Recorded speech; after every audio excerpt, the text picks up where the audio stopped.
తెలుగు సినీ పరిశ్రమలో power star గా ఆంధ్రప్రదేశ్ రాజకీయాల్లో కీలక నేతగా ఎదిగిన పవన్ కళ్యాణ్ మరోసారి తన ఉదారత చాటుకున్నారు.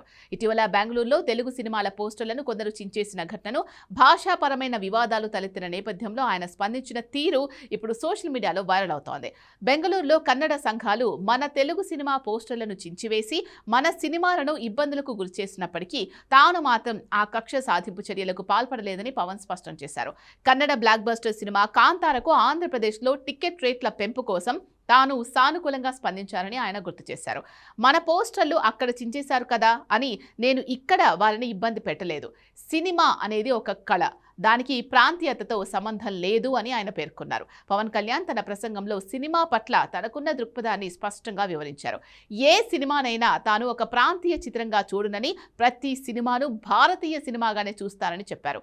కళాకారులకు భాషా భేదాలు ఉండకూడదని, మంచి కథ ఎక్కడి నుంచి వచ్చినా దాన్ని గౌరవించాల్సిన బాధ్యత మనపై ఉందని ఆయన పిలుపునిచ్చారు. సినిమా అనేది ప్రజలను కలిపే ఒక వారధి కావాలి తప్ప విడదీసే ఆయుధం కాకూడదని పవన్ కళ్యాణ్ చెప్పిన మాటలు ఇప్పుడు సినీ వర్గాల్లో చర్చనీయాంశమయ్యాయి. ఇతర రాష్ట్రాల్లో ఎదురయ్యే ప్రతికూల పరిస్థితులకు మన వైపు నుంచి సానుకూలతతోనే సమాధానం చెప్పాలన్న ఆయన ధోరణి రియల్ హీరో అనిపించుకుంటోంది. కాగా ఉగాది సందర్భంగా ఉస్తాద్ భగత్ సింగ్ మార్చి 19న ప్రపంచవ్యాప్తంగా విడుదల కానుంది.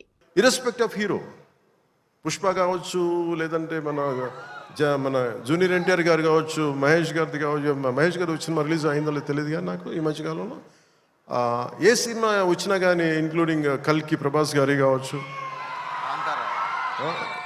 ఇంక్లూడింగ్ మన కాంతారా కూడా, కర్ణాటకలో తెలుగు సినిమా పోస్టర్లు కూడా పడకూడదు అని అన్నా కానీ నేను కాంతారాకి ఆ వివక్ష చూపించలేదు. అదే మన భారతదేశపు సినిమా, అది ఎక్కడైనా ఆడాలి.